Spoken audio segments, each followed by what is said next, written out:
He thought he was just conducting one final security sweep of the abandoned Fort Clearwater before his discharge. But when Sergeant James Adams, a battle-weary single father with nothing left to give, stumbled upon 4 young people hiding in the forgotten underground bunkers, something began to shift. Not just in them, but in him. What started as a routine discovery soon unraveled into a $1 million secret, buried beneath decades of military history, and the miracle that would transform them all forever. Before we dive into this incredible journey of hidden treasures, second chances, and the family bonds that can form in the most unexpected places, if you find stories like this meaningful, consider subscribing. Your support helps us share more true-to-the-heart tales that prove hope still exists in the darkest corners of our world. Now, let's begin this unforgettable story that will remind you why some discoveries are worth more than gold. Before we jump back in, tell us where you're tuning in from, and if this story touches you, make sure you're subscribed, because tomorrow, I've saved something extra special for you. The morning mist clung to Fort Clearwater like a shroud, wrapping the abandoned military installation in a ghostly silence that seemed to swallow sound itself. Sergeant James Adams walked the familiar perimeter one last time, his boots crunching against the gravel paths he'd patrolled for the better part of a decade. Tomorrow his discharge papers would be final. Tomorrow he'd drive away from the only life he'd known since Sarah died, taking their 12-year-old daughter Lovely Shaw with him into an uncertain civilian world. James paused at the main gate, running his weathered fingers over the rusted chain that secured the entrance. Fort Clearwater had been decommissioned 6 months ago, its personnel reassigned to active bases across the country. But James had volunteered to stay behind, conducting the final security sweeps and equipment inventories that would officially close this chapter of military history. The truth was simpler than his official duties suggested. He had nowhere else to go. Lovely sat in their temporary quarters, the base commander's old house that had become their final home on military property. She spent most of her time sketching in her worn notebooks, drawing the empty buildings and abandoned equipment with an artist's eye that reminded James painfully of her mother. Since Sarah's death in that car accident 2 years ago, Lovely had retreated into her art, speaking less and less, expressing her thoughts through detailed pencil drawings that captured emotions James couldn't put into words himself. The base had become their sanctuary of sorts. Here, surrounded by familiar routines and military structure, James could function. He understood duty, protocol, and the clear hierarchies that governed military life. But civilian life? The thought of job interviews, mortgage applications, and parent-teacher conferences in schools where he didn't know the rules terrified him more than any combat deployment ever had. His phone buzzed with a text from his sister. In Phoenix, still planning to move here next month? Tommy's excited to meet his cousin. James stared at the message without responding. His sister meant well, but the idea of cramming his grief and his daughter into her suburban life felt like trying to fit an ocean into a teacup. They'd lived on military bases their entire marriage, moved from posting to posting like a tide following the moon. Now with Sarah gone and his military career ending, James felt unmoored, drifting without purpose or direction. Walking through the empty mess hall, James remembered the sounds that once filled these spaces. Hundreds of soldiers talking, laughing, complaining about the food or the weather or whatever mission had brought them to this remote Colorado outpost.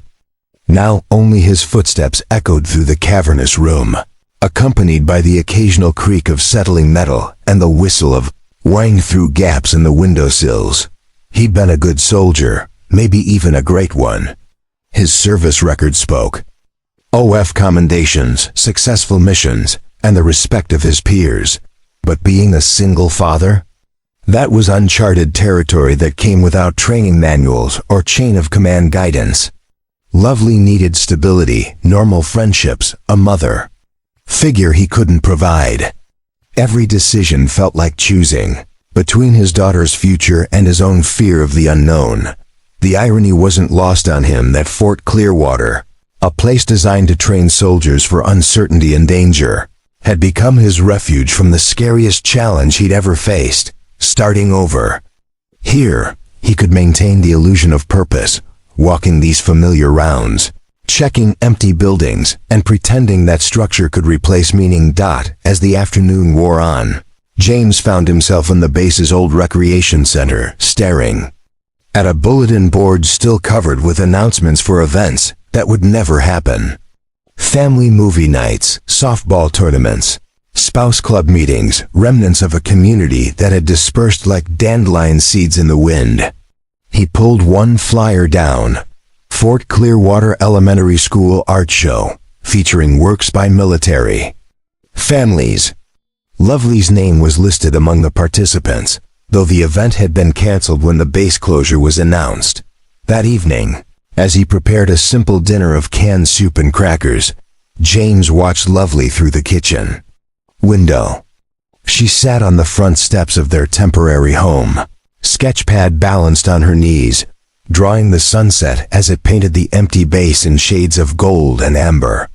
Her concentration reminded him of Sarah, who could lose herself for hours in her photography, capturing moments that others might overlook. "What are you working on?"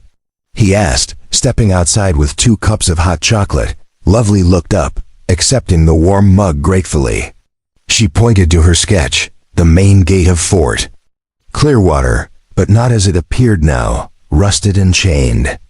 Instead, she'd drawn it as it once was, with soldiers coming and going, families walking together, life and purpose filling every corner. At the bottom of the page, in her careful handwriting, she'd written, "Before everything changed." James sat beside her on the steps, studying the drawing. His daughter had captured something he'd been unable to articulate: the profound sense of loss that came not just from Sarah's death, but from the end of their way of life. Military families learned to make home wherever they were stationed. But what happened when there was no next station? What happened when the structure that defined your existence simply ended? "I'm scared too," he said quietly, the first time he'd admitted it aloud. Lovely nodded without looking up from her sketch. She flipped to a fresh page and began drawing again, 2 figures walking away from a gate, their backs to the viewer, heading toward an horizon that she left deliberately empty. It was a picture of their future, uncertain but shared. That night, as James conducted his final security sweep of the main administrative buildings, he allowed himself to feel the weight of tomorrow's departure. His footsteps echoed through hallways, lined with empty offices where careers had been planned and lives had been changed by military orders. In the morning, he would pack their few belongings into his truck, submit his final report, and drive toward a civilian life that felt as foreign as any overseas deployment. The base would be turned over to civilian contractors who would strip it of anything valuable before abandoning it to time and weather. Within a few years, Fort Clearwater would be nothing more than a collection of empty buildings slowly reclaimed by the Colorado wilderness, its contribution to national defense reduced to a footnote in some military historian's database. As James locked the administrative building behind him, he couldn't shake the feeling that he was closing the door on more than just a career. He was ending a chapter of his life where he'd understood his purpose, his place in the world, and his identity. Tomorrow would begin the hardest mission of his life, learning to be James Adams, the civilian, the single father, the man without a uniform or rank, or clearly defined role in the world. The stars above Fort Clearwater shone with the brilliant clarity that came from being far from city lights, the same stars that had watched over countless military families as they struggled with deployments, relocations, and the unique challenges of serving something larger than themselves. Tonight, they witnessed one soldier's quiet farewell to the only life he'd ever known, and the beginning of a journey into the unknown that would test him in ways no military training had ever prepared him for. The morning of his scheduled departure, dawned gray and overcast, with low clouds that seemed to press down on Fort Clearwater like a lid on a casket. James had planned to complete one final sweep of the underground storage areas, sign his discharge papers, and be on the road by noon. It was supposed to be routine, administrative, unremarkable, the kind of mundane task that marked the end of careers more often than fanfare or ceremony. Lovely had already packed her art supplies and the few personal belongings they'd accumulated during their extended stay on base. She sat at the kitchen table, methodically organizing her sketch pads by date, creating a visual diary of their time at Fort Clearwater that she could take with them into whatever came next. Her movements were precise, almost ritualistic, as if properly archiving these memories could somehow preserve the stability they represented. "I'll be back in an hour," James told her, pulling on his duty jacket one last time. "Then we'll grab some breakfast in Millbrook before hitting the highway." Lovely nodded, holding up her latest sketch. Their truck loaded with boxes pulled up in front of the base commander's house. Even in pencil on paper, the image captured the melancholy of departure, the sense of ending without clear beginning. Underground storage areas beneath the main complex were accessed through a series of reinforced doors that required James's security clearance to open. Most of these subterranean chambers had already been cleared and inspected, their contents either redistributed to active bases or disposed of according to military protocols. But bureaucratic thoroughness demanded that every space be officially documented as empty before the base could be transferred to civilian oversight. Preparing and narrating this story took us a lot of time, so if you are enjoying it, subscribe to our channel, it means a lot to us. Now back to the story. James descended the concrete stairs into the first sublevel, his flashlight cutting through air that smelled of metal, concrete, and the peculiar staleness that accumulated in spaces long sealed from sunlight. The fluorescent lights still functioned, flickering to life as motion sensors detected his presence, but they cast harsh shadows that made the empty corridors feel more like catacombs than storage facilities. Room after room yielded nothing but dust and the occasional forgotten piece of equipment, a broken chair, some outdated computer monitors, filing cabinets left behind because they weren't worth the cost of transportation. James methodically checked each space against his inventory list, making notes that would become part of the official record of Fort Clearwater's decommission. It was in the third sublevel, a section he'd never had reason to visit during his active duty years, that James heard it, a sound that didn't belong in the sterile silence of abandoned military infrastructure. Muffled voices, barely audible, coming from somewhere deeper in the underground maze. His training kicked in automatically. James switched off his flashlight and moved toward the sound with the careful, deliberate steps of a soldier navigating potentially hostile territory. The voices were young, he realized, and speaking in hushed, urgent tones that suggested fear rather than threat. As he rounded a corner in the dimly lit corridor, he spotted a faint glow emanating from beneath a door that should have been sealed months ago. The voices stopped abruptly as his footsteps echoed off the concrete walls. James paused outside the door, listening. After a moment, he heard a whispered conversation. "Did you hear that? Someone's coming. We need to hide. Hello?" James called out, his voice carrying the authority of rank even as his mind raced to make sense of the situation. "Is someone in there? This is a restricted military facility." Silence. Then, after what felt like an eternity, a young voice responded, "Please don't call the police. We're not hurting anything."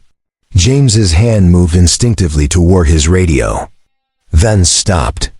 Something in the voice, fear, desperation, exhaustion, reminded him of Lovely during those first terrible weeks after Sarah's death, when every adult authority figure had seemed like a potential threat to their fragile stability. "I'm not going to call anyone," he said, his tone softening. "But I need to know who you are and how you got down here. This area is supposed to be secure." Another pause, then the sound of whispered debate. Finally, the voice spoke again. "We found a way in through the old maintenance tunnels. We've been staying here for a few weeks.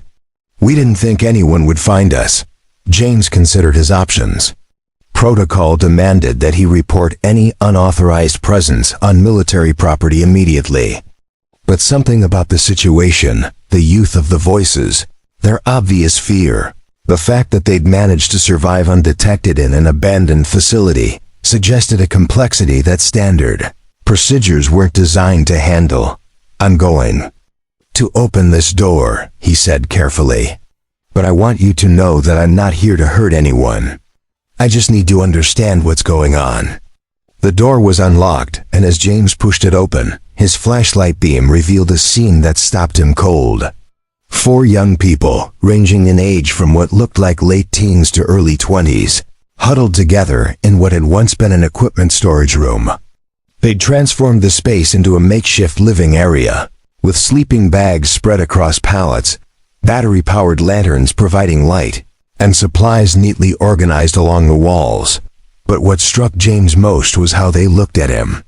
Not with the defiance or aggression he might have expected from trespassers, but with the hollow-eyed wariness of people who had learned not to trust easily.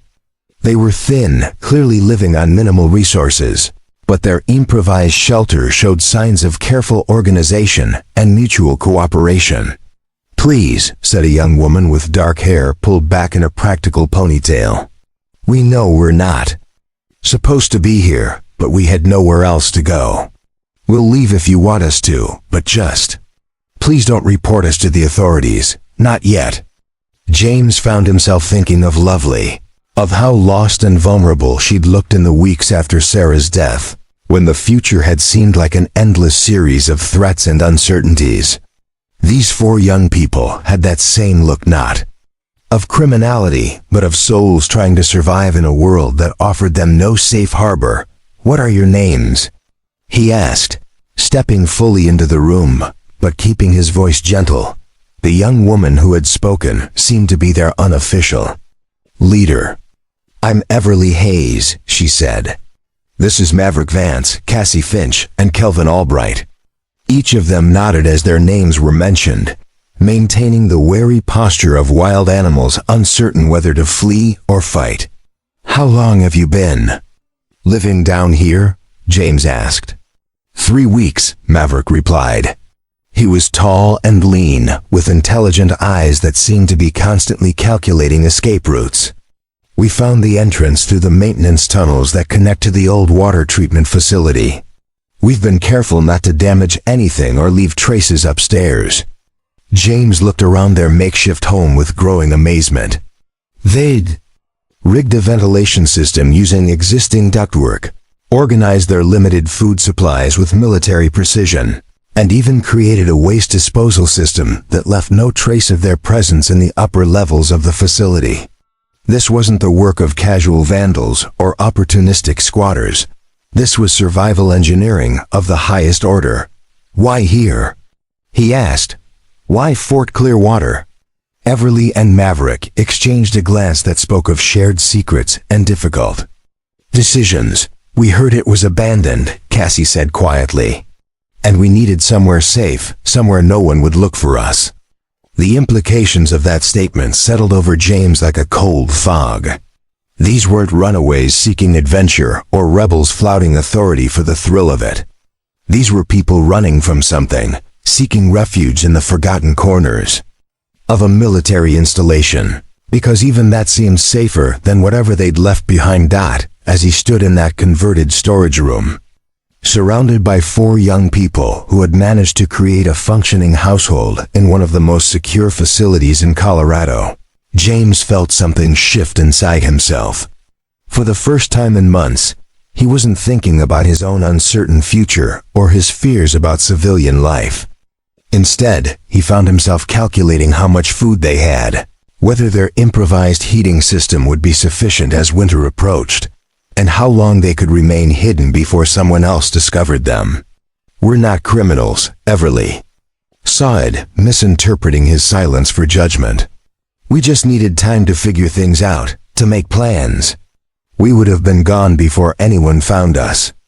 James looked at each of their faces in turn, seeing something he recognized.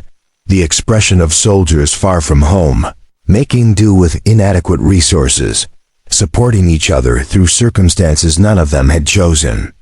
In their improvised family, he glimpsed the same bonds that had sustained him through his military career, the same mutual dependence that had made Fort Clearwater feel like home despite its remote location and institutional architecture. "I believe you," he said finally, and saw the relief that washed over their faces. "But we need to talk about what happens next." The silence that followed James's words stretched like a held breath. The four young people exchanged glances that carried entire conversations, the kind of wordless communication that develops among people who have learned to depend on each other for survival. James recognized it from his own military experience, the shorthand of shared hardship and mutual trust that forms when individuals must function as a unit to overcome circumstances larger than any one of them could handle alone. "What do you mean, what happens next?" Maverick asked carefully, his voice carrying the controlled tension of someone prepared to run at the first sign of betrayal. James looked around their makeshift home again, noting details he'd missed in his initial assessment. Someone had jerry-rigged a water filtration system, using components that must have taken considerable ingenuity to acquire and assemble. Their food storage showed signs of careful rationing and meal planning that spoke of experience with scarcity. Most tellingly, they'd organized their space with the efficiency of people who might need to pack up and disappear quickly if circumstances demanded it. "I mean," James said slowly, "that you can't stay here indefinitely. The base is being transferred to civilian contractors next week. They'll be conducting their own inspections, and they won't be as understanding as I am if they find unauthorized occupants." Cassie, who had been quiet until now, spoke up. "We know that. We've been monitoring the radio frequencies. We were planning to move on before the transfer, we just..." She trailed off, but her meaning was clear. They had nowhere to go. "How did you end up here?" James asked. "All four of you together?" Everly seemed to weigh her response carefully. "We met at different times, different places. But we all had the same problem. Nowhere safe to go, and systems that were supposed to help us either couldn't or wouldn't." "Foster care," Kelvin added quietly, speaking for the first time since the introductions. "Group homes, shelters that were worse than the streets. Sometimes family situations that were..." He didn't finish the sentence, but the others nodded in understanding. James felt a familiar twist in his chest, the same protective instinct that had driven him to volunteer for the most dangerous assignments when civilian lives were at stake. These weren't hardened criminals or entitled rebels. They were young people who had fallen through the cracks of systems designed to protect them, finding in each other the family and safety that institutions had failed to provide. "How have you been surviving? Food, supplies, medical care? We pool whatever resources we have," Maverick explained. "I've got some technical skills. I can fix electronics, do basic mechanical work. Everly's good at planning and organization. Cassie knows how to stretch food and supplies. Kelvin..." He gestured toward the youngest member of their group. "Kelvin's got an amazing memory for details, patterns, things other people miss. We're not taking charity," Everly added quickly, as if anticipating James's next question. "We work for what we need. Odd jobs, day labor, anything honest that doesn't require official documentation or background checks." The more James learned about their situation, the more impressed he became with their resilience and resourcefulness. They'd created a functioning household under circumstances that would have defeated most people, maintaining not just survival but dignity and mutual respect. They reminded him of the best military units he'd served with, diverse individuals who had learned to compensate for each other's weaknesses while maximizing their collective strengths. "I need to ask you something," James said, settling into a cross-legged position that signaled his intention to stay and listen. rather than immediately leave to file reports. And I need you to be completely honest with me. Are any of you in trouble with the law? Is anyone looking for you who might consider me an accessory if they find out I've been talking to you?" The four exchanged another of their wordless consultations before Everly responded. "We're all legally adults, except Kelvin, and he ages out of the system in 2 months. None of us are wanted for anything criminal. We're just trying to stay safe and stay together until we can figure out something more permanent." "Why is staying together so important?" This time it was Cassie who answered, her voice soft but determined. "Because we're family now, not by blood or law, but by choice. We take care of each other. We've seen what happens when people like us get separated and put back into systems that don't understand what we need." James nodded slowly. In the military, he'd learned that the strongest units weren't always those with the most resources or the best equipment, but those with the deepest commitment to ensuring that no one was left behind. These four had created their own version of that ethos, protecting each other in a world that had proven unreliable and often hostile. "All right," he said, coming to a decision that surprised him with its clarity. "Here's what we're going to do.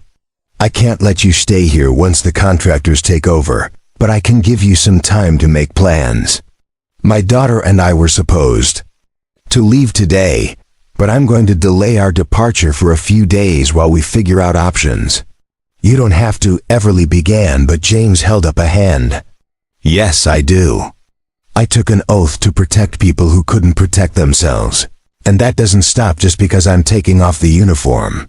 He paused, thinking of Lovely sitting upstairs with her packed bags and her carefully organized sketches. "But I need something from you in return. Complete honesty about your situations, your goals, and what you need to move forward safely. No more hiding, no more running, unless absolutely necessary." Maverick leaned forward. "What are you thinking?" "I'm thinking that I've spent the last 2 years trying to figure out how to start over in civilian life, and maybe helping you four do the same thing will teach me something I need to know." James looked around the circle of faces, seeing hope beginning to compete with wariness in their expressions. "I'm thinking that my daughter upstairs has been drawing pictures of empty places and missing families, and maybe she needs to see that sometimes families can be built instead of just lost." Kelvin spoke up. "Your daughter? Is she okay with strangers?" "She's 12. She's been through her own trauma, and she communicates mostly through art these days. But she's got a good heart and a better judge of character than most adults I know." James smiled slightly. "Besides, you won't be strangers for long if we're going to figure this out together." The transformation in the room was subtle but unmistakable. Shoulders relaxed, breathing deepened, and the four young people began to look less like hunted animals and more like individuals with the capacity for hope. James realized that in offering to help them, he'd inadvertently offered himself something he'd been missing since Sarah's death: a mission that mattered, a purpose that extended beyond mere survival. "There's something else," Everly said hesitantly. "Something we haven't told you about why we chose this place specifically." "What kind of something?" She looked at the others, receiving nods of permission before continuing. "We found some old documents down here. Maps, reports, things that the military left behind when they did their cleanup. Most of it's just boring administrative stuff, but..." She reached into a waterproof bag and pulled out a manila folder. "Some of it's more interesting." James accepted the folder and opened it, his flashlight illuminating pages of typed reports and hand-drawn diagrams that looked decades old. As he read, his eyebrows rose higher and higher. The documents detailed a classified research project from the 1960s, something involving experimental materials and prototype technologies that had been abandoned when funding was redirected to other priorities. "This is talking about material storage," he said slowly. "Rare earth elements, experimental alloys, things that would be worth..."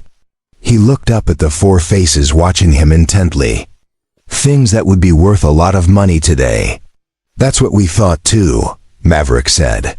"But we didn't know how to verify it, or what to do about it, if it was real.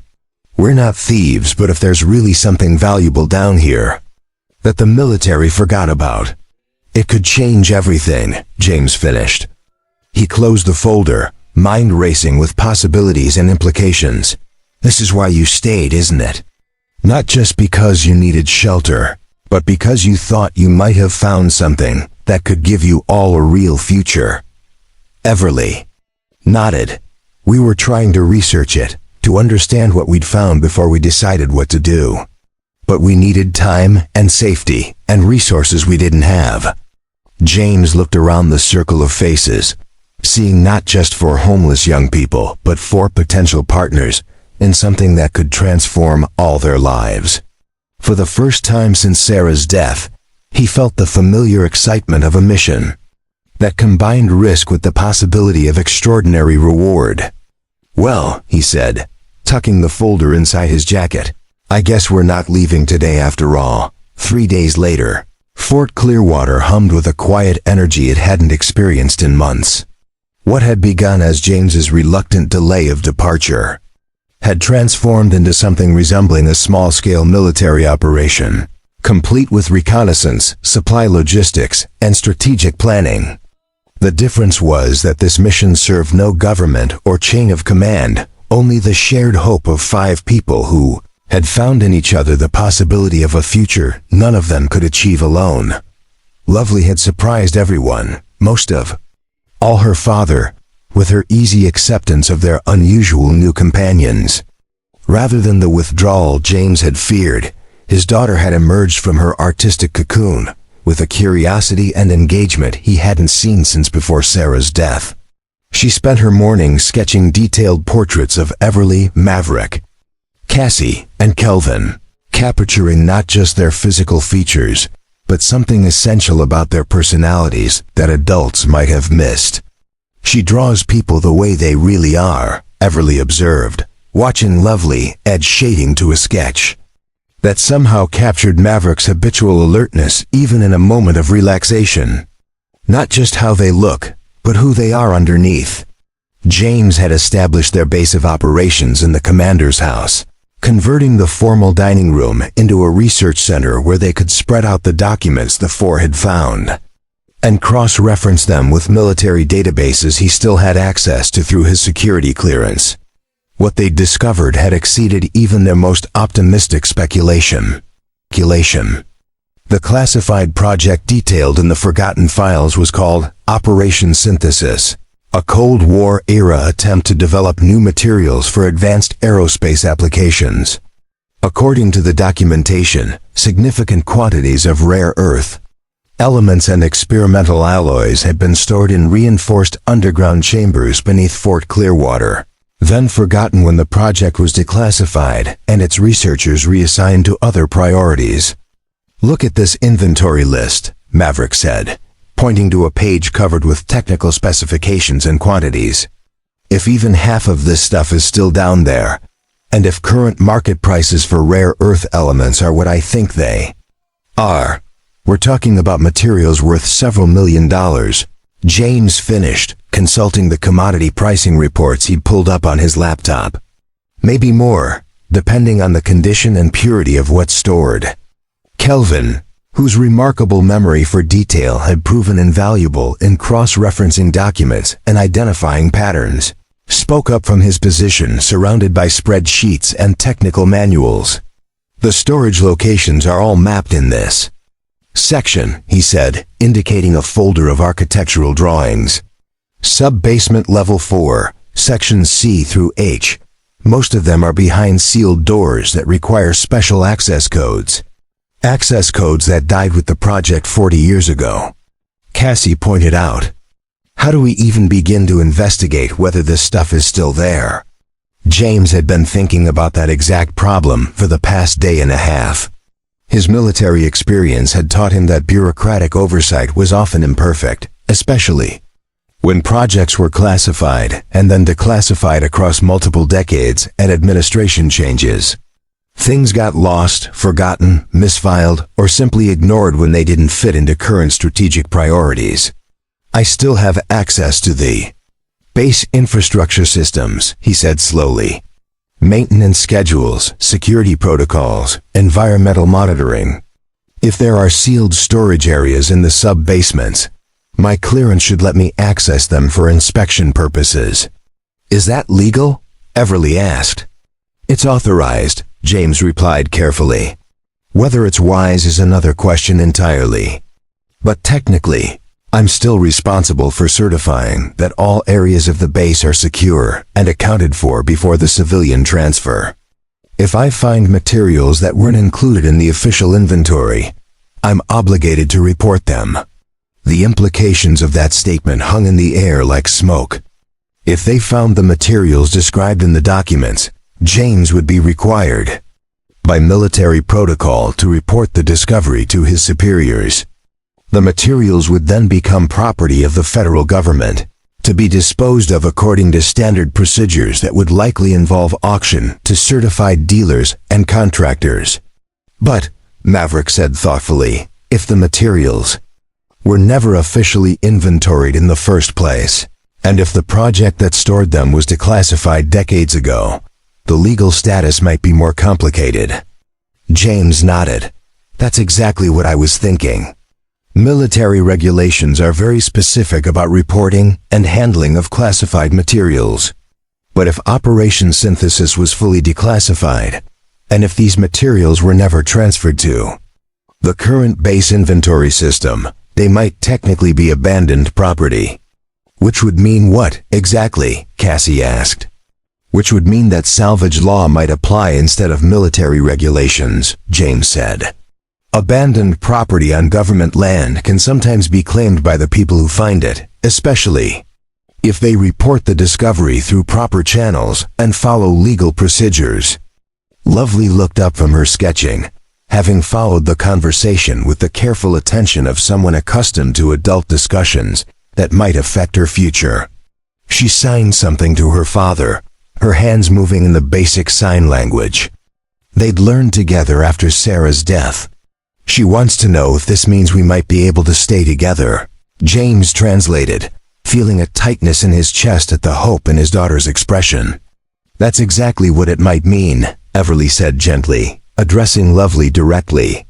If we can find these materials, and if we can navigate the legal requirements properly, we might be able to create something permanent for all of us, the transformation.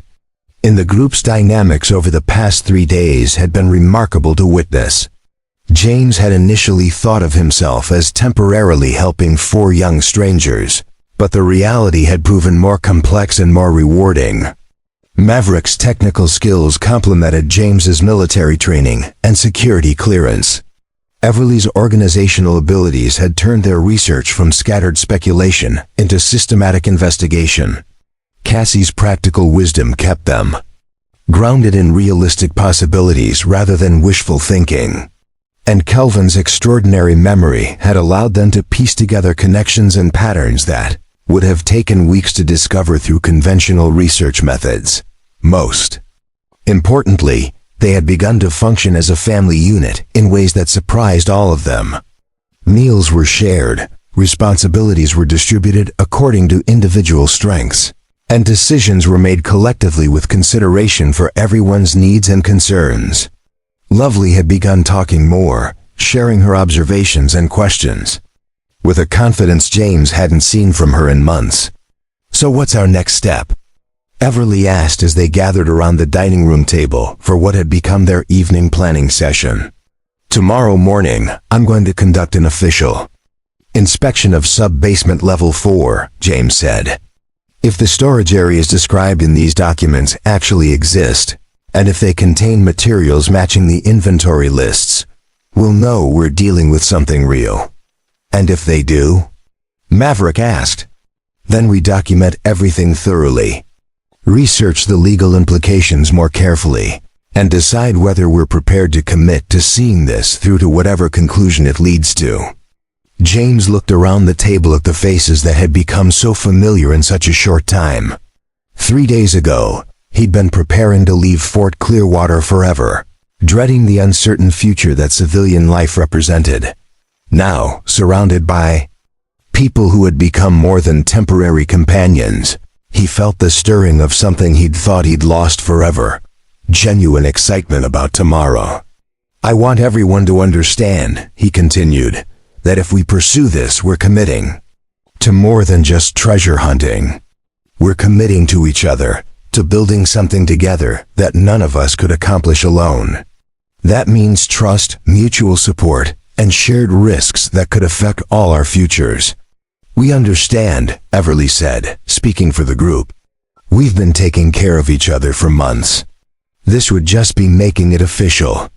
Lovely held up her latest sketch. 6 figures standing together in front of a building that looked like Fort Clearwater, but transformed with lights in the windows, people in the yard, and signs of life and activity that the abandoned base had been missing. At the bottom of the page, in her careful handwriting, she'd written, "Family." James felt tears prick at his eyes as he studied his daughter's drawing. In her artistic vision, she'd captured something he was only beginning to understand himself, that families weren't just biological accidents or legal arrangements, but conscious choices made by people who decided to build a life together. "All right then," he said, his voice rough with emotion. "Tomorrow we find out if we're chasing a fairy tale or sitting on the opportunity of several lifetimes." Outside, the Colorado wind whistled through the empty buildings of Fort Clearwater, but inside the commander's house, 6 people sat around a table planning a future that just days before none of them could have imagined. The sub-basement of Fort Clearwater felt like descending into the Earth's hidden memories. James led the group through corridors that grew progressively more secure as they descended, each level requiring higher clearance codes and more sophisticated access protocols. The air grew cooler and more still, carrying the metallic scent of recycled atmosphere and the subtle vibrations of machinery that had been humming forgotten in the depths for decades. "Level 4, James announced as the elevator settled with a soft pneumatic hiss. "According to the schematics, sections C through H should be down this main corridor." They moved as a unit through the underground complex, their footsteps echoing off reinforced concrete walls that had been designed to withstand direct assault. Emergency lighting cast everything in a pale amber glow that made their shadows dance like ghosts of the classified project that had once operated in these depths. "There," Kelvin said, pointing to a heavy steel door marked with faded stenciling. "Section C material storage, authorized personnel only." Below the official marking, someone had added in hand-lettered paint, "Up, synthesis, Dr. Chun, 1967. James felt his pulse quicken as he approached the access panel beside the door. "Dr. Chun," he murmured. According to the documents, he was the project's lead materials engineer. "Any relation?" Everly asked. "Not that I know of," James replied, entering his security code, "but Chun's a common enough name." The access panel beeped twice, then displayed a green light. "We're in. We're in." The door opened with the hiss of equalizing air pressure, revealing a climate-controlled chamber that had maintained perfect atmospheric conditions for over 40 years. Banks of sealed storage containers lined the walls, each one labeled with technical specifications that matched the inventory documents they'd studied. But what took James's breath away wasn't the confirmation that the materials existed. It was the sheer quantity of what Dr. Chun and his team had accumulated. "Sweet Mother of God," Maverick whispered, playing his flashlight beam across rows of containers that stretched far beyond what their documents had indicated. "There's 3 times as much stuff here as the inventory lists showed." Cassie opened the nearest container, revealing sealed packages of metallic ingots that gleamed with an oily, prismatic shine. "What is this stuff exactly?" James consulted one of the technical manuals they'd brought with them. "Rare earth elements mostly. Neodymium, dysprosium, terbium, yttrium. These are materials that were experimental curiosities in the 1960s, but are absolutely critical for modern electronics, renewable energy systems, advanced military applications. And worth how much in today's market? Everly asked, though her tone suggested she was already calculating the implications. Current market price for high-purity neodymium is about $80 per kilogram, James said, examining the weight specifications on the container labels.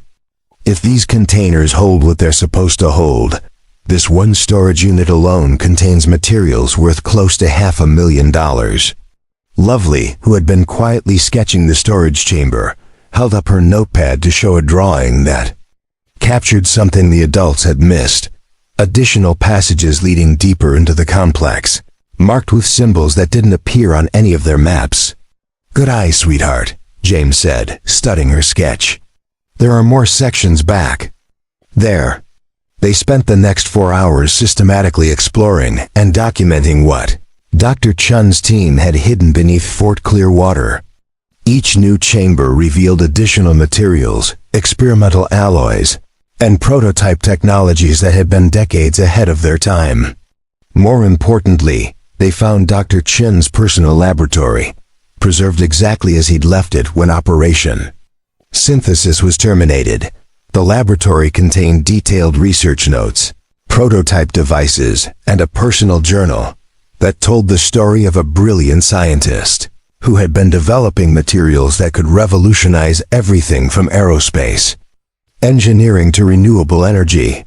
His final entries, dated just weeks before the project's cancellation, described breakthrough discoveries that had been lost when the research was declassified and Dr. Chun was reassigned to other projects. "Listen to this," Everly said, reading from the journal by flashlight. "The implications of the neodymium yttrium composite exceed our wildest projections. Applications in energy storage, magnetic field generation, and electromagnetic propulsion could transform virtually every aspect of modern technology. I have prepared detailed specifications and requested permission to continue research under civilian oversight, but political pressures are forcing termination of all non-essential programs." He knew, Kelvin said wonderingly. He knew exactly what he'd discovered, and he hid it down here hoping someone would eventually continue his work. James found himself thinking about Dr. Chun, working alone in these underground chambers 40 years ago, driven by scientific curiosity and the conviction that his discoveries could benefit humanity. The parallels to their own situation weren't lost on him. People with valuable knowledge and limited resources, trying to build something meaningful in a world that didn't necessarily support their vision. "There's more," Maverick said from across the laboratory, where he'd been examining a collection of sealed containers that looked different from the others. "These aren't just raw materials. These are finished products, prototype devices that Dr. Chun actually built." The devices were unlike anything James had seen in his military career. Sophisticated electromagnetic assemblies, energy storage systems, and what appeared to be miniaturized power generation units that combined multiple experimental materials into integrated technological solutions. Even without understanding their exact function, he could recognize the precision engineering and innovative design that had gone into their construction. "If we're talking about rare earth materials being worth millions," he said slowly, "what would prototype technologies be worth to the right buyers?" "More than we can calculate," Everly replied. "These aren't just valuable materials anymore. They're potentially revolutionary technologies that were suppressed for political reasons and forgotten by institutional memory." As they documented their discoveries, taking careful photographs and making detailed inventories, James began to understand that they had stumbled onto something far more significant than a simple abandoned materials cache. Dr. Chun had essentially created a time capsule of suppressed scientific advancement, hiding discoveries that could still change the world decades after his research had been terminated. "We need to be very careful about how we proceed," he said as they prepared to leave the laboratory. If word of this gets out prematurely, we'll have government agencies, corporate interests, and treasure hunters descending on this place before we can establish any legal claim to what we found. What kind of legal claim could we establish? Cassie asked. James had been researching that exact question for the past several days, consulting military regulations, federal property law, and precedents for handling abandoned government materials. It's complicated, but there are legitimate pathways. If we can prove that these materials were never properly transferred to current government inventory, and if we follow proper procedures for reporting and claiming abandoned property, we might be able to establish salvage rights. That would require lawyers, legal filings, probably months of bureaucratic processes, Everly pointed out. Yes, but it would also give us legitimate ownership of something that could provide security and opportunity for all of us for the rest of our lives. Lovely held up another sketch, the 6 of them standing in Dr. Cheen's laboratory. But in her drawing, the equipment was active, lights were on, and people were working together on projects that filled the space with energy and purpose. She'd imagined not just claiming Dr. Chen's discoveries, but continuing his work. She's right, James said, studying his daughter's vision. This isn't just about money. It's about taking responsibility for something important that was abandoned by people who didn't understand its value. As they made their way back through the underground complex, sealing doors behind them and ensuring that no trace of their exploration remained visible, James felt the weight of what they'd discovered settling over him like a mantle of responsibility. They were no longer just 5 people trying to solve individual problems of homelessness, unemployment, and uncertain futures. They had become the custodians of scientific discoveries that could benefit thousands of people if they could find the courage and wisdom to handle them properly. So what happens now? Maverick asked as they emerged into the familiar surroundings of the base's main level. Now we decide whether we're ready to change not just our own lives, but potentially the lives of people we'll never meet, James replied. Because if we do this right, Dr. Chun's discoveries could finally fulfill the promise he saw in them 40 years ago. That night, as they sat around the dining room table in the commander's house, the 6 of them faced a decision that would determine not just their individual futures, but their responsibility to each other and to the larger world. Outside, Fort Clearwater sat silent in the Colorado night, keeping its secrets as it had for decades.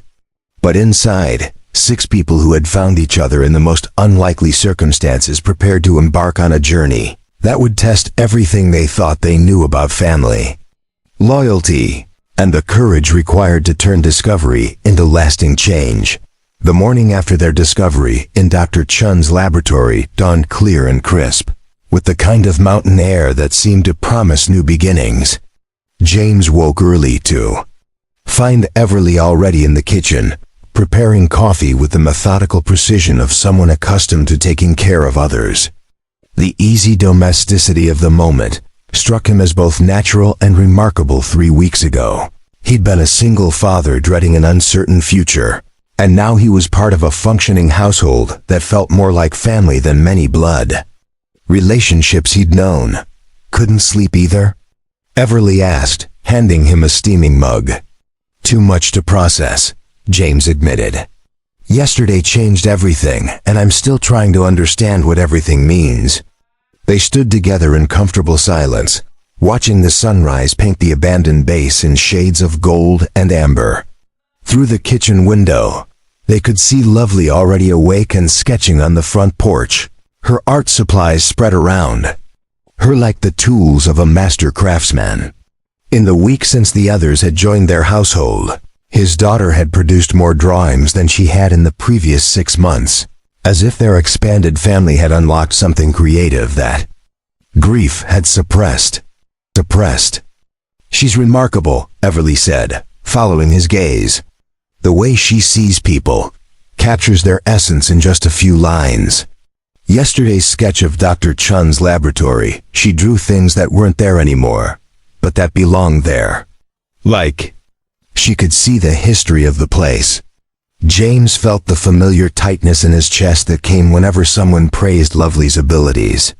Since Sarah's death, he'd worried constantly about his daughter's emotional development, her withdrawal into art, her reluctance to engage with the world around her. But Everly's observation suggested a different interpretation, that Lovely's artistic vision wasn't an escape from reality, but a deeper engagement with it. Her mother was like that, he said quietly. Sarah could walk into a room and immediately understand the relationships, the tensions, the things people weren't saying out loud. She said it was essential for a military spouse being able to read the dynamics of a new community quickly. "You miss her," Everly said, and it wasn't a question. "Every day, but lately, I miss her differently. For the first 2 years, I missed her desperately, like a physical injury that wouldn't heal. Now I miss her more gently, like wishing she could. See what we're building here, what Lovely's becoming." Everly turned to study his profile, and James felt something shift in the air between them. Not the desperate romance of people seeking to fill empty spaces, but the quieter recognition of two people who had learned to appreciate the difference between surviving alone and choosing to build something together. "Tell me about the others," James said, deflecting from emotions that felt too large for a kitchen conversation. "How did you all really find each other?" Everly wrapped her hands around her coffee mug, considering her answer. "We met at different crisis points, but we stayed together because we recognized something in each other. Maverick was aging out of foster care with nowhere to go and skills that nobody in the system knew how to channel productively. Cassie had been bouncing between group homes and shelters, trying to finish high school while keeping herself safe. Kelvin," she paused, choosing her words carefully. Kelvin's situation was more complicated. He'd been living with relatives after his parents died, but they were more interested in his social security benefits than his welfare. When he started asking questions about missing money, they kicked him out and told the authorities he was a runaway. James felt anger rise in his chest, the protective instinct that had driven him to volunteer for dangerous assignments when civilian lives were at stake. How old was he when that happened? 16. He lived on the streets for 8 months before we found him, or he found us at a shelter in Denver. By then, he'd learned not to trust adults in positions of authority, but he could see that we were different. We were family by choice, not obligation. "And you became their leader?" "I became their organizer," Everly corrected. "There's a difference. Each of us contributes what we're best at. I'm good at planning and seeing the big picture, but Maverick's the one who keeps us safe, Cassie's the one who keeps us fed and healthy, and Kelvin's the one who remembers everything we need to know, but don't think to write down." As if summoned by their conversation, the other three appeared in the kitchen, moving with the easy coordination of people who had learned to function as a unit. Maverick immediately began preparing breakfast while Cassie organized supplies and Kelvin spread out the previous day's research materials on the table. Within minutes, the kitchen hummed with quiet activity that spoke of established routines and mutual consideration. "Morning briefing?" Maverick asked, and James realized they were including him in their decision-making process as naturally as if he'd always been part of their group. "Legal research first," James said, settling at the table with his laptop. "I spent most of last night reading federal regulations on abandoned government property, and the situation is more complicated than I initially thought." He pulled up the relevant statutes on his screen. "The good news is that there are legitimate pathways for claiming abandoned materials on decommissioned military property. The bad news is that we have to prove the materials were never properly transferred to current government inventory, and we have to follow very specific procedures for reporting and claiming them." "What kind of procedures?" Cassie asked. "Written notification to multiple federal agencies, formal documentation of the discovery, independent appraisal of the material's value, and a waiting period during which the government can choose to reclaim the property if they can prove current ownership." Kelvin looked up from the research materials he'd been organizing. How long is the waiting period? 6 months minimum, potentially longer if there are disputes about ownership or valuation. 6 months, Everly repeated thoughtfully. That's longer than we can stay here without official permission, but it's not impossible if we can establish legal residence somewhere else. James had been thinking about that exact problem since the previous evening. Actually, there might be a solution to that. Military regulations allow for extended occupation of decommissioned facilities when personnel are conducting authorized activities related to the transition process. If I can justify our presence here as part of the materials, recovery and documentation effort, we might be able to stay legally while the claim is processed. Would that work? Maverick asked. It would require some creative interpretation of the regulations, but yes, it should work. The key is establishing that our activities serve a legitimate government interest in properly accounting for federal property. Lovely appeared in the kitchen doorway, holding her latest sketch, a detailed drawing of the 6 of them sitting around the table, but with an additional figure in the background, a man in a suit, watching them through the window with an expression that suggested surveillance rather than casual interest. "Sweetheart," James said carefully, "is this something you saw or something you imagined?" Lovely pointed toward the front of the house, then held up 3 fingers, then pointed to her eyes. 3 times she'd seen someone watching. The kitchen fell silent as the implications of Lovely's observation settled over them. If someone was conducting surveillance of Fort Clearwater, it meant their activities had attracted attention from parties unknown. In James's military experience, uninvited surveillance was rarely benign. "When did you first notice him?" James asked. Lovely held up her sketchpad and flipped through several pages, showing a progression of drawings that documented the watcher's appearances over the past 3 days. Each sketch showed the same figure in different locations around the base perimeter, always watching, always maintaining distance, but clearly conducting systematic observation of their activities. "Professional surveillance," Maverick said grimly. "Whoever it is knows what they're doing." James felt the familiar weight of command responsibility settling on his shoulders. His decisions had consequences for 5 other people now, including his daughter and 4 young adults who depended on him for protection and guidance. The discovery of valuable materials had elevated their situation from a simple housing arrangement to something that might attract dangerous attention. "We need to assume that someone knows about our discovery," he said. "The question is who and what they want. Could be government agencies conducting routine monitoring of decommissioned facilities," Everly suggested. "Could be private interests who have some knowledge of Dr. Chun's research," Cassie added. "Could be people connected to our past situations," Kelvin said quietly, voicing the fear they'd all been avoiding. "People who might be looking for us for reasons that have nothing to do with rare earth materials."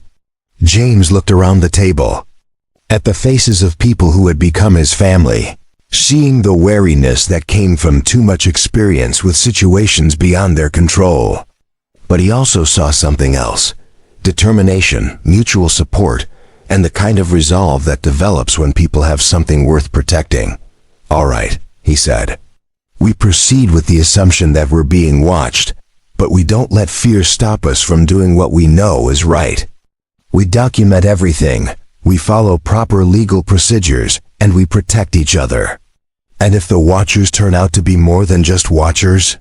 Maverick asked. James met his eyes steadily. "Then they'll discover that we're not just a random group of squatters. We're a family, and we take care of our own." Outside, the Colorado morning continued its peaceful progression toward afternoon, but inside the commander's house, 6 people prepared for challenges they couldn't yet identify but refused to face alone. The black sedan appeared at Fort Clearwater's main gate 3 days later, arriving with the kind of deliberate confidence that suggested official business rather than casual curiosity. James spotted it through his binoculars from the second-floor window of the commander's house, noting the government plates and the two figures in dark suits who stepped out to examine the chained entrance with professional thoroughness. "Company," he announced to the others who had been working in the dining room on their legal documentation. "Federal agents by the look of them. They're not trying to hide their presence."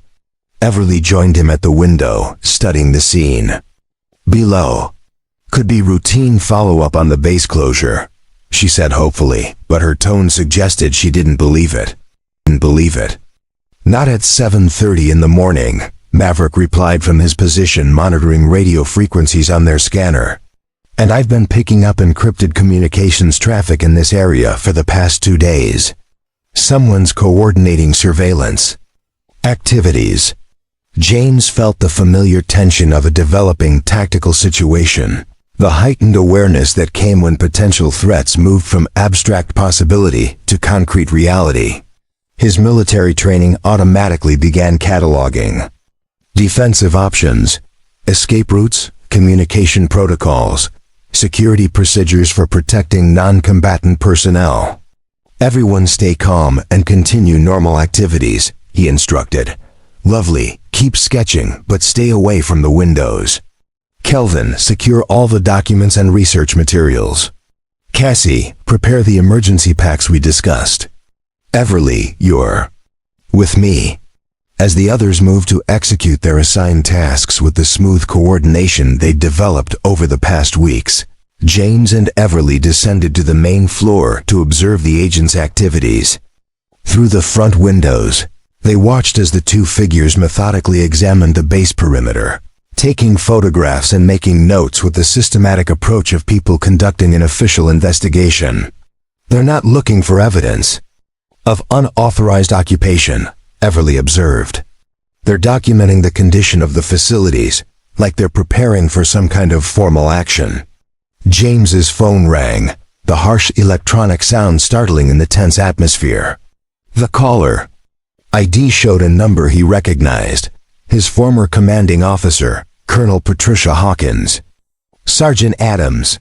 Colonel Hawkins's voice carried the crisp authority that had commanded respect throughout her career. "I need to speak with you immediately regarding your current status at Fort Clearwater." "Yes, ma'am," James replied, switching to the formal military protocols that still felt as natural as breathing. "I'm conducting authorized final inspections of the facility prior to civilian transfer, as specified in my discharge orders." "I understand that, Sergeant. What I need to discuss is the nature of those inspections and any discoveries you may have made during your extended stay at the facility." James felt his pulse quicken, but his voice remained steady. "Could you be more specific, ma'am?" "I'm being told that you've accessed classified storage areas in the sub-basement levels and that you've been conducting research into historical projects that exceed the scope of your authorized activities." The precision of Colonel Hawkins's information made it clear that their activities had been under more intensive surveillance than Lovely's sketches had indicated. Someone with access to base security systems had been monitoring their movements, possibly recording their conversations, tracking their research activities in real time. "Ma'am, I need to respectfully point out that my security clearance authorizes access to all areas of Fort Clearwater for inspection purposes, and my research has been focused on ensuring complete accountability for federal property during the transition process." A pause. Then Colonel Hawkins's voice returned with a slightly different tone, less official command authority, more personal concern. "James, I've known you for 8 years. You're a good soldier and a decent man, and I don't want to see you get caught up in something that could destroy your military record and your future prospects." "I appreciate that, ma'am, but I'm not sure what you're suggesting." "I'm suggesting that you may have discovered materials related to classified research projects, and that there are parties with legitimate interest in recovering those materials who might not be as understanding as I am about the circumstances of your discovery." Through the window, James watched as one of the agents spoke into a radio device, then pointed toward the commander's house. Whatever conversation was taking place, their presence at Fort Clearwater was no longer a secret. "Ma'am, if there are materials at Fort Clearwater that were improperly abandoned during the base closure process, wouldn't the appropriate action be to report them through proper channels and ensure their lawful disposition? Under normal circumstances, yes. But these are not normal circumstances. James, the materials you found were classified at levels above your current clearance, and their recovery involves agencies and interests that operate outside standard military protocols." James felt a chill that had nothing to do with the Colorado morning air. Colonel Hawkins was warning him, as clearly as military communication protocols would allow, that he had stumbled into a situation involving classified projects and competing agency interests that could make him and his family vulnerable to actions that wouldn't necessarily follow legal procedures. "What are you recommending, ma'am?" "I'm recommending that you gather your daughter and any other personnel currently at Fort Clearwater, and that you vacate the facility immediately.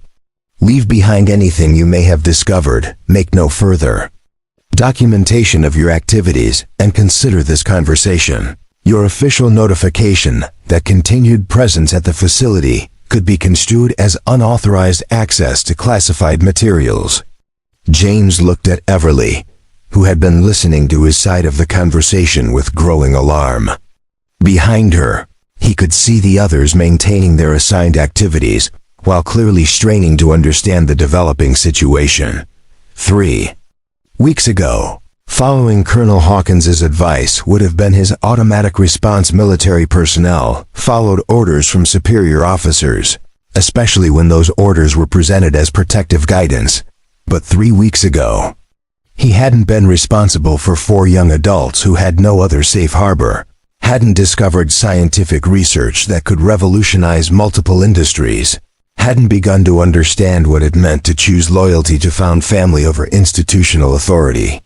"Ma'am, I need to respectfully request clarification of my legal status and obligations in this situation. Are you giving me a direct order to vacate Fort Clearwater?" Another pause, longer this time. "I don't have authority to give you orders.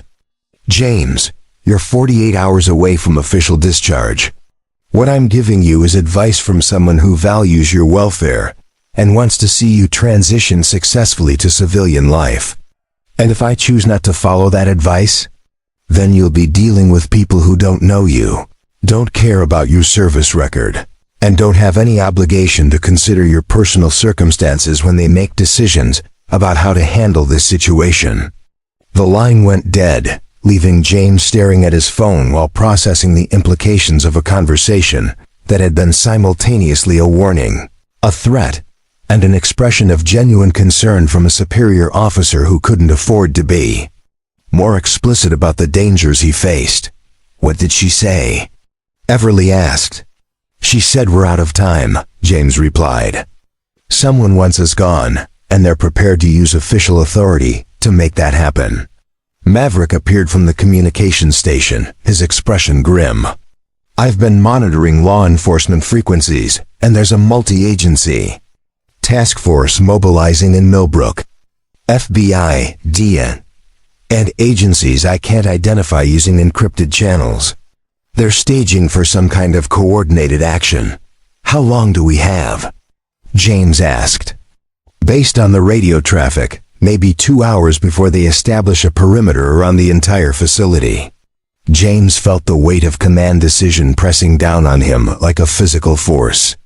Every choice he made in the next few minutes would determine not just his own future, but the futures of 5 people who depended on him for protection and guidance.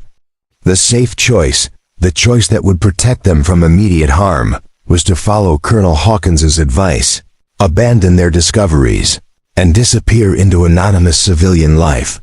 But the safe choice would also mean abandoning Dr. Chun's research to people who had suppressed it once and would likely suppress it again, abandoning their chance to build lasting security for themselves, and abandoning the principle that sometimes doing the right thing required accepting significant personal risk. "All right," he said. his voice carrying the calm authority that had sustained him through combat deployments and family crises. "We're not running. We're going to document everything we found, file our legal claims through proper channels, and make sure that Dr. Chin's discoveries get the attention they deserve, even if it means fighting the federal government?" Cassie asked. "Especially if it means fighting the federal government," James replied. "Because if we don't fight for what's right, who will?" Outside, the black sedan was joined by 2 more vehicles, and James could see additional figures beginning to establish observation posts around the facility perimeter. Whatever was coming would arrive soon, but for the first time since Colonel Hawkins's call, he felt the clarity that came from making a decision based on principle rather than fear. "Family meeting," he announced. 5 minutes dining room. "We need to decide whether we're going to trust the system to protect us, or whether we're going to protect ourselves." The federal agents arrived at precisely 9 o'clock in the morning, their convoy of black vehicles approaching Fort Clearwater with the methodical precision of a military operation. James watched through the window as they established a perimeter around the commander's house, noting the professional spacing, communication protocols, and tactical positioning that spoke of extensive coordination and preparation. 12 agents visible, probably more in reserve positions, he reported to the others, who had gathered in the dining room according to their emergency plan. Multiple agencies based on the different vehicle types. They're not taking any chances. Everly finished sealing the last of their document copies into waterproof containers that Maverick had hidden throughout the house during the night. Legal papers are secured, research materials are backed up, and copies have been uploaded to secure cloud storage with instructions for automatic release if we don't check in within 48 hours. "Good," James said. "Whatever happens next, Dr. Chun's work won't disappear again." Lovely sat at the table with her sketchpad, drawing rapidly as she documented the deployment of federal agents around their home. Her artistic record-keeping had become an essential part of their security planning, capturing details that photographs might miss and providing evidence that couldn't be confiscated or destroyed as easily as digital files. The knock on the front door was firm but not aggressive, the sound of authority that expected compliance, but wasn't yet prepared to resort to force. James exchanged glances with the others, receiving silent nods of support that strengthened his resolve as he walked to answer the summons.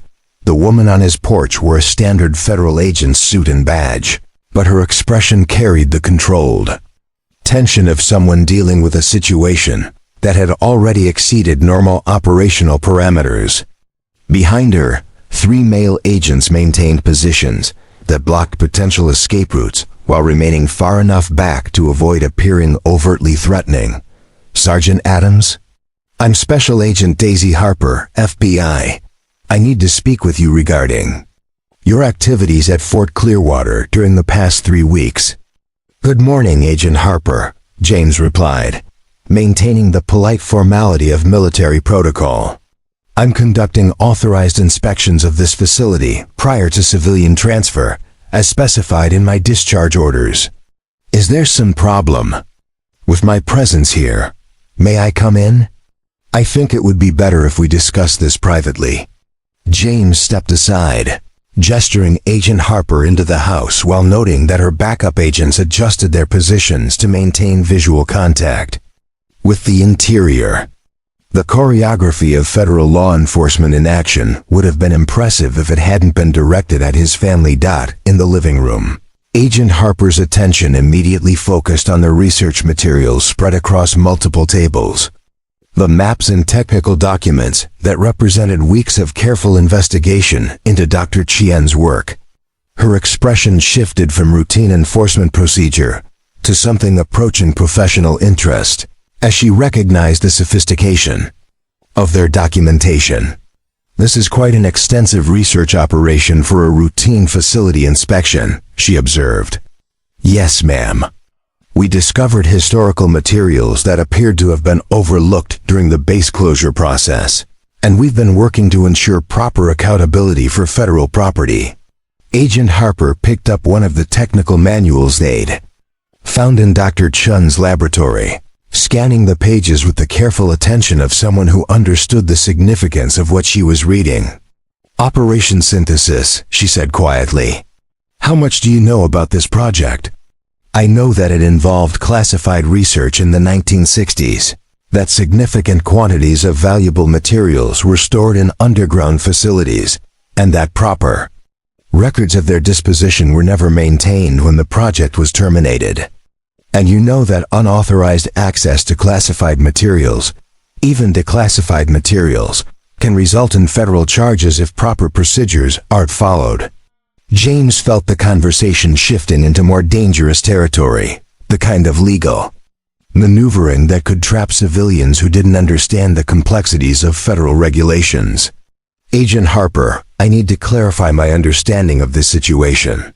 Are you here to investigate potential criminal activity, or are you here to recover materials that the government has a legitimate claim to?"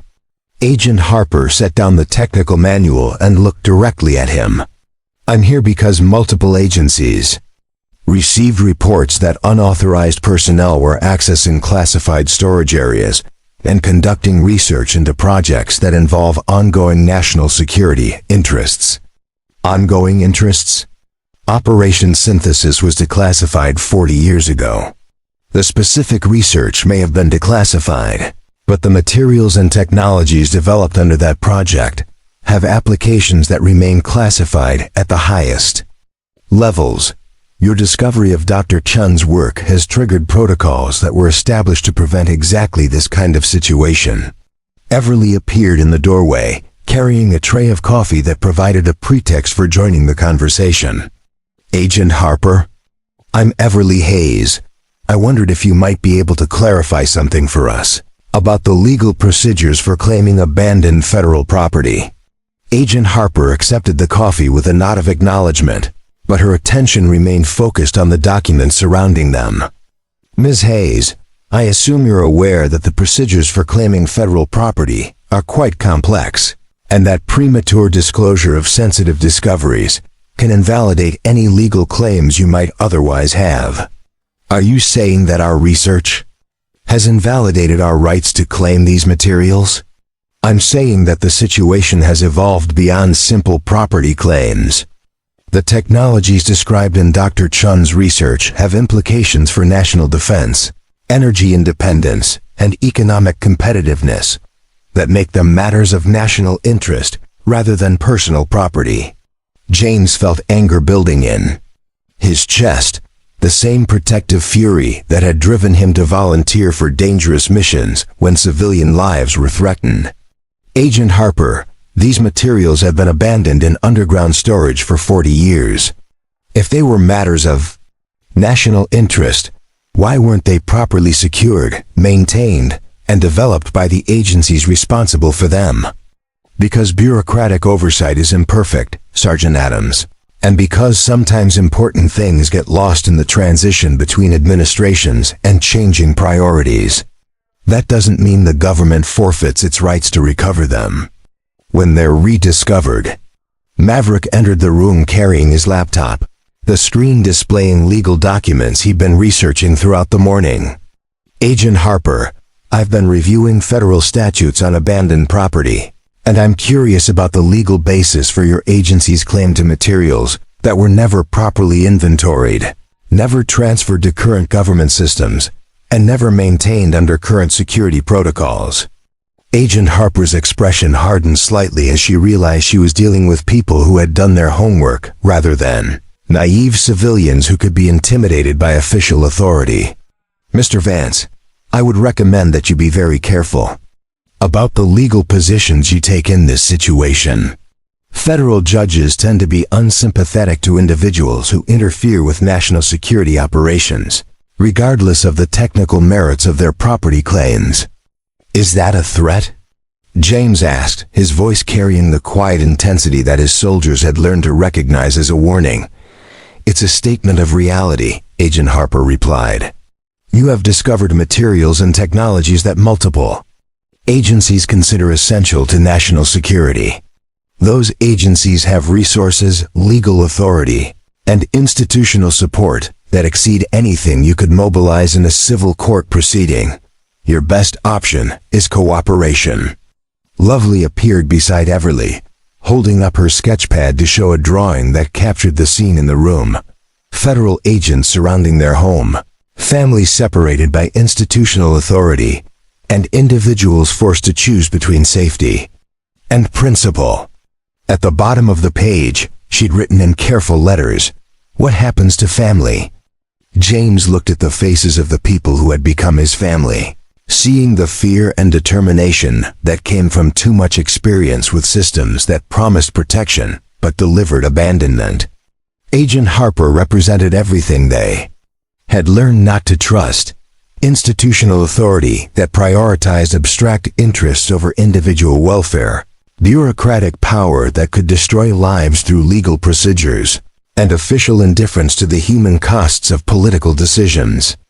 "Agent Harper," he said, his voice carrying the calm authority of a military commander who had reached a decision under fire, "I appreciate your position, and I understand the interests you represent. But I need you to understand something, as well. 3 weeks ago, I was a broken soldier planning to disappear into anonymous civilian life. These 4 young people were homeless, separated from family, failed by systems that were supposed to protect them." He gestured around the room at their improvised household, their research materials, their carefully documented discoveries. "Together, we built something that none of us could have achieved alone. We found Dr. Chun's work, we've documented it properly, and we've followed legal procedures for claiming it. If your agencies want these materials, they can negotiate with us as equals, or they can try to take them by force. But they will not separate this family or dismiss our rights without a fight." Agent Harper studied his face for a long moment, seeing something that made her recalculate her approach. "Sergeant Adams, I hope you understand the full implications of the position you're taking. "I understand that some things are worth fighting for," James replied. "And I understand that sometimes doing the right thing requires accepting significant personal risk." Outside, additional vehicles were arriving, their occupants establishing an even more comprehensive perimeter around Fort Clearwater. Whatever was coming next would test everything they had built together. But as James looked around the room at the faces of his found family, he felt the clarity that came from knowing exactly where he stood and who he stood with. The standoff might have continued indefinitely. Federal authority facing determined civilian resistance across the coffee table in a military commander's living room, but it was Kelvin who broke the deadlock with the kind of quiet observation that had made him invaluable to their research efforts. "Agent Harper," he said, looking up from the laptop where he'd been quietly working throughout the confrontation, "I've been reviewing the federal regulations you mentioned, and I think there's something you need to see." James watched as Kelvin turned the screen toward the FBI agent, displaying a document that made her eyebrows rise in surprise. "This is the original declassification order for Operation Synthesis, issued in 1974. According to Section 12, subsection C, all materials and technologies developed under the project were specifically released from federal oversight and designated as available for civilian research and commercial development." Agent Harper leaned forward to study the document more carefully. That declassification order was issued 40 years ago. Current national security protocols supersede historical releases. "Actually, they don't," Maverick said, joining Kelvin at the laptop. "I've been cross-referencing the relevant statutes, and federal law is very clear about retroactive classification of declassified materials. Once something has been properly released from government oversight, it can only be reclassified through specific congressional action and formal presidential authorization." James felt a surge of pride in the young people who had become his family, watching them apply the research skills and attention to detail that had helped them survive on their own to the challenge of protecting their collective future. They weren't just defending their claim to Dr. Chin's discoveries. They were demonstrating the intellectual capacity and collaborative effectiveness that justified that claim. Furthermore, Everly added, producing a folder of documents they'd prepared during their weeks of research. We've documented our discovery and filed preliminary claims with all appropriate federal agencies.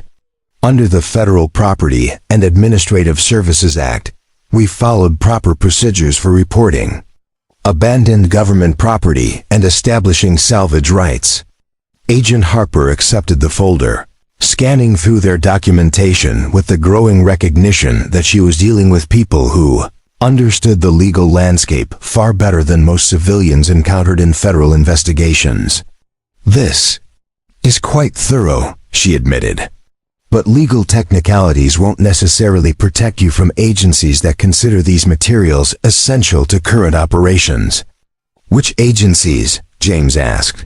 "Because according to the interagency coordination protocols I'm familiar with, any federal action involving classified materials requires proper authorization and documentation that identifies the agencies involved and the legal basis for their authority."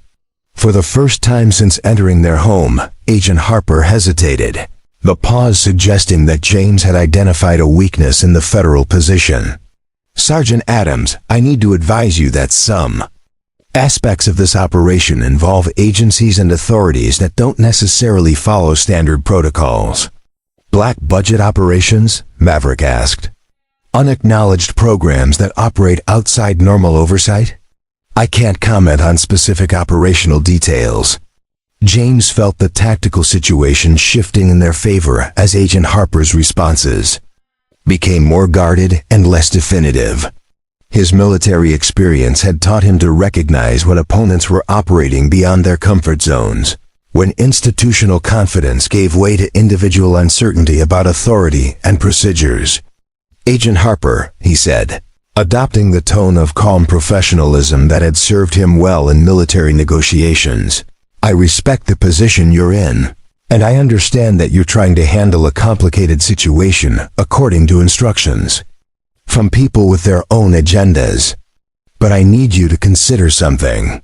He gestured around the room at their research materials, their documented discoveries, their carefully organized household. 3 weeks ago, these materials were rotting in forgotten storage chambers, completely unknown to the agencies that are now claiming vital interest in them. Dr. Chun's research was abandoned, his discoveries were ignored, and his potential contributions to national security and economic development were wasted by bureaucratic indifference. "That may be true, but we found them," Cassie interrupted quietly. "We researched them, documented them, and figured out their value when nobody else cared. We've invested our time, our energy, and our hopes in making sure Dr. Chun's work doesn't disappear again."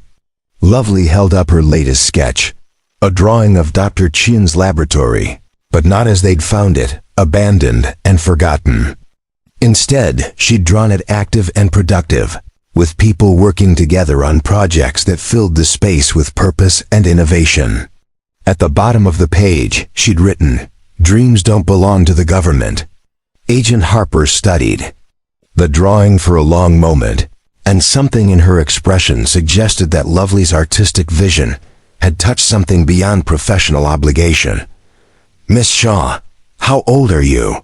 Lovely held up 12 fingers, then pointed to her sketch pad and made a gesture that encompassed all the drawings she'd created, documenting their time at Fort Clearwater. "She's been recording everything," James explained. "Every day we've been here, every discovery we've made, every step of our research. Her drawings show what this place was like when we found it, and what it became when people who cared started working here again." Agent Harper flipped through several pages of Lovely sketches, seeing the visual narrative of transformation that began with empty buildings and lonely people, and progressed through discovery, collaboration, and the gradual construction of something that resembled both family and purpose. "Agent Harper," Everly said gently, "what would happen if you returned to your superiors and told them that the materials They want our being claimed by a family that followed proper legal procedures, documented everything thoroughly, and demonstrated that they can continue Dr. Chun's research more effectively than the agencies that forgot about it for 40 years. I would be told that national security considerations override civilian property claims. And what would happen, Maverick added, if that family had already made copies of all the research, uploaded documentation to secure servers, and arranged for automatic public release of Dr. Chun's discoveries, if anything happened to them? Agent Harper's professional composure cracked slightly as she realized the full implications of their position. You're talking about blackmail. We're talking about insurance, James corrected. We're talking about making sure that Dr. Chun's work serves the purpose he intended, advancing human knowledge and capability rather than being buried by institutional politics. The room fell silent as Agent Harper processed the complex situation she faced. Outside, James could hear radio chatter as federal agents maintained their perimeter, but the tactical advantage had shifted. His family had demonstrated that they possessed not just valuable materials, but the knowledge, documentation, and strategic thinking necessary to protect those materials from confiscation. Finally, Agent Harper reached for her radio. "Control, this is Harper. I need to speak with Senior Command about modifying our operational approach." The conversation that followed was conducted in the careful euphemisms of federal bureaucracy, but James recognized the underlying negotiation. Agent Harper was explaining to her superiors that the situation was more complicated than anticipated, that the civilians involved had legitimate legal claims and sophisticated understanding of the issues, and that forced confiscation might create more problems than it solved. After 20 minutes of back-and-forth communication, Agent Harper turned back to them with an expression that suggested relief, mixed with professional caution. "Here's what I can offer," she said. "Full documentation of your discoveries will be reviewed by appropriate federal agencies to determine current classification status and government interest. During that review period, you'll be granted temporary custodial rights to the materials and permitted to continue your research under federal oversight." "What kind of oversight?" James asked. "Regular reporting on your activities, coordination with government research agencies, and agreement to share any significant developments with appropriate federal authorities." "And our family stays together?" Everly asked. "Your family stays together," Agent Harper confirmed.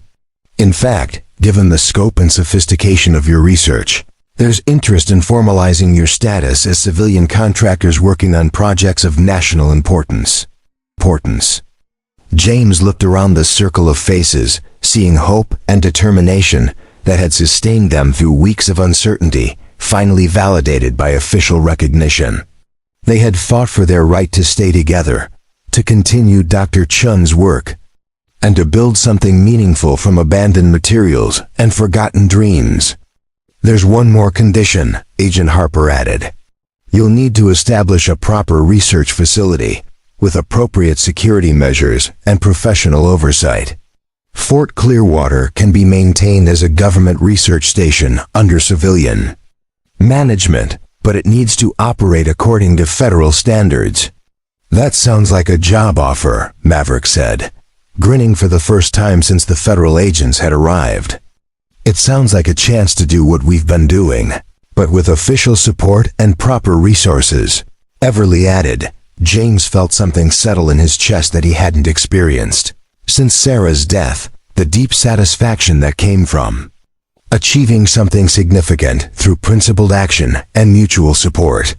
They had discovered valuable materials, yes, but more importantly, they had discovered their capacity to function as a family and to protect each other against challenges that would have defeated them individually. "Agent Harper," he said, extending his hand, "I think we have a deal." As they shook hands, James heard Lovely's pencil moving across paper behind him. When he turned, she held up her newest sketch, 6 people standing together in front of Fort Clearwater, but the base was transformed. Instead of abandoned buildings, She'd drawn a thriving research facility with lights in every window and people working together on projects that promised to change the world. At the bottom of the page, in her careful handwriting, she'd written, "Home." 18 months later, Fort Clearwater hummed with the kind of productive energy that Dr. Chun had envisioned when he first began his research in the underground laboratories decades earlier. The abandoned military installation had been transformed into the Chun Research Institute, a cutting-edge facility that combined advanced materials research with an innovative program for young people who had aged out of traditional support systems. James stood in the main laboratory, watching Maverick explain the properties of rare earth alloys to a group of visiting scientists from the Department of Energy. The young man who had once hidden in underground bunkers now commanded respect as the Institute's lead materials engineer, his technical expertise enhanced by formal education, funded through their research contracts. His presentation was confident and precise, the kind of professional competence that came from combining natural ability with meaningful opportunity. The neodymium yttrium composite that Dr. Chen developed in 1967 as applications we're still discovering, Maverick was saying, indicating a prototype device that glowed with soft blue light. Our current project involves energy storage systems that could revolutionize everything from electric vehicle batteries to grid-scale renewable energy management.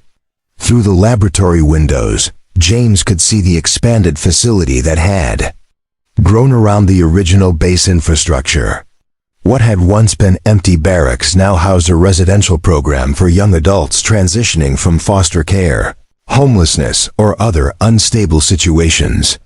The old mess hall had become a combination cafeteria and community center where residents, research staff, and visiting scientists shared meals and ideas in an atmosphere of mutual respect and collaborative purpose.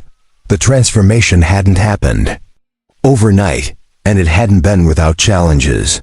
The first 6 months had involved extensive negotiations with federal agencies, legal proceedings to establish their official status, and the complex logistics of converting a decommissioned military base into a functioning research facility.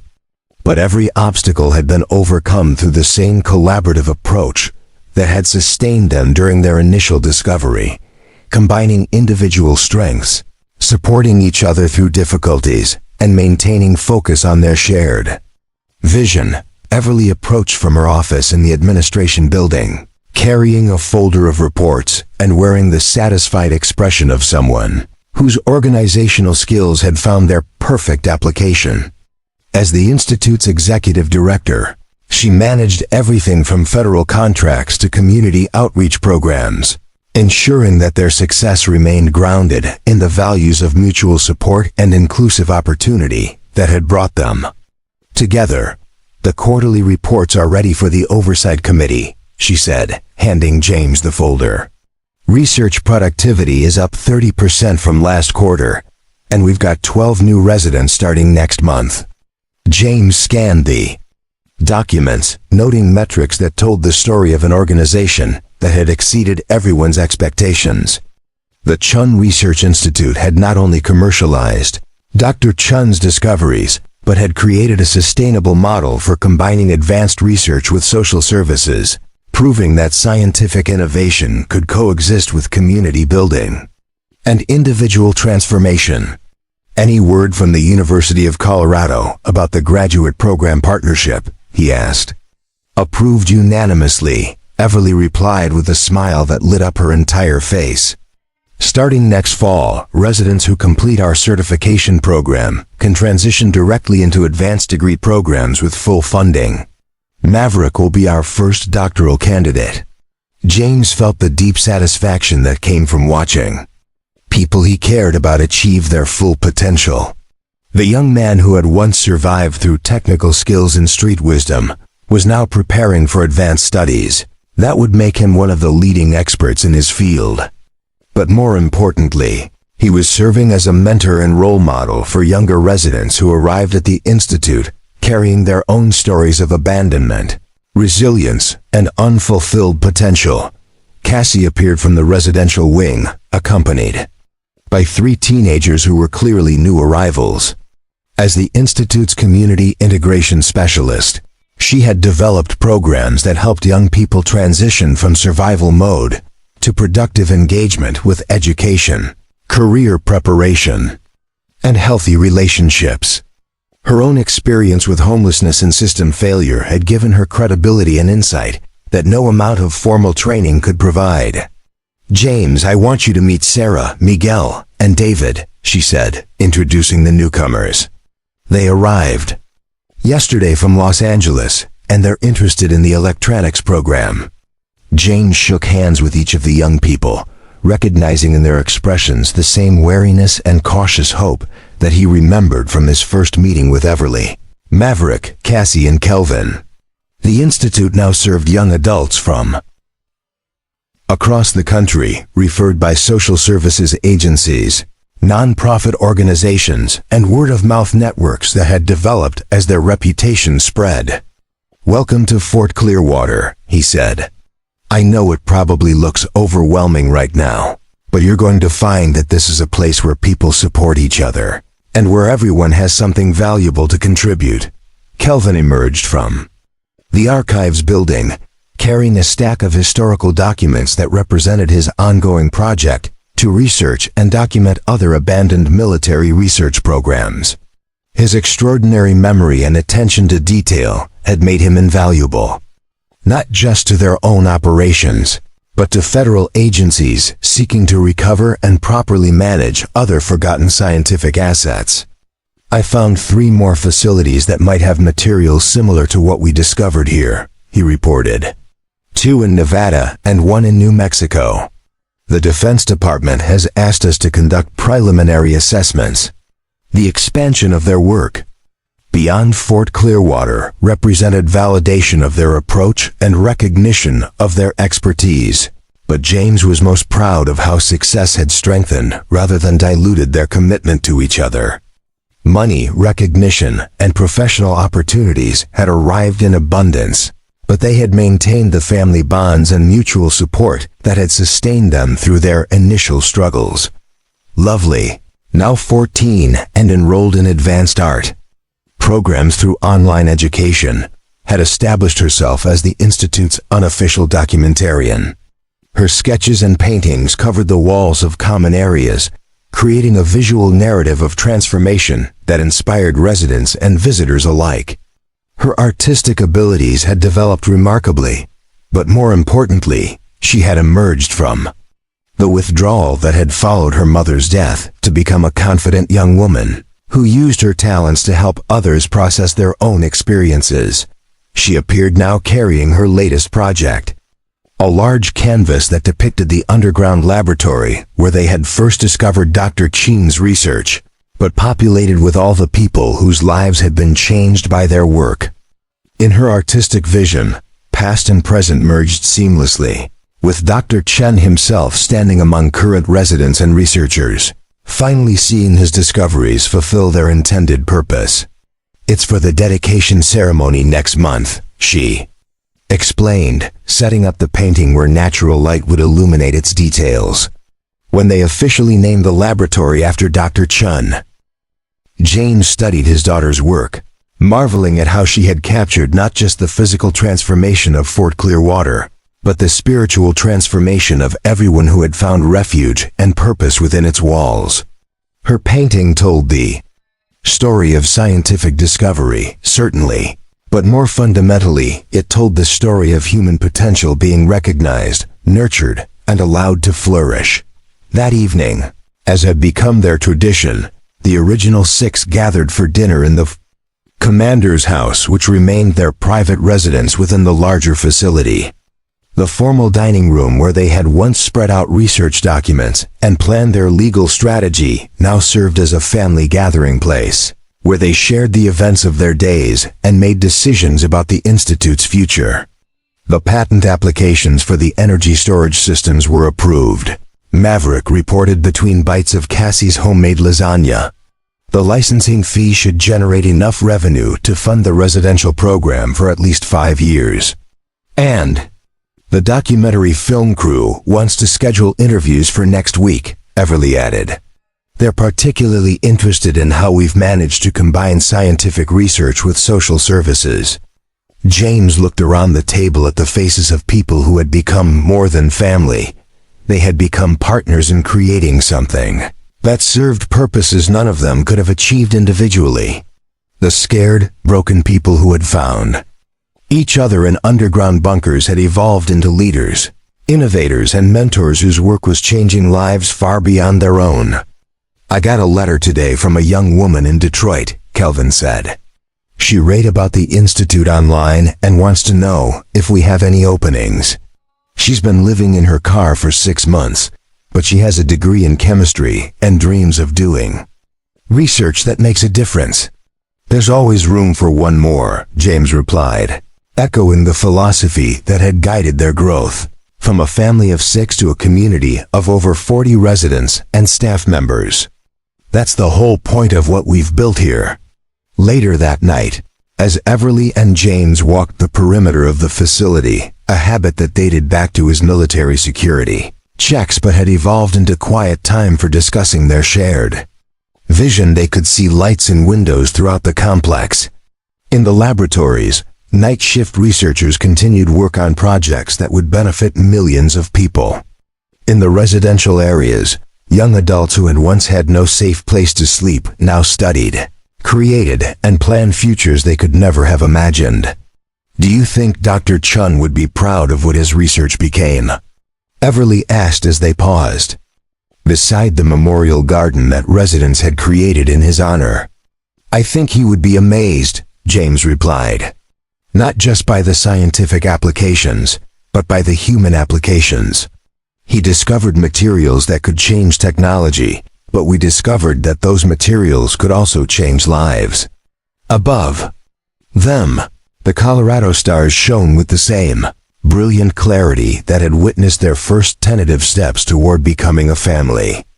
The abandoned military base that had once represented the end of James's career had become the foundation of something larger and more meaningful than anything he had accomplished in uniform.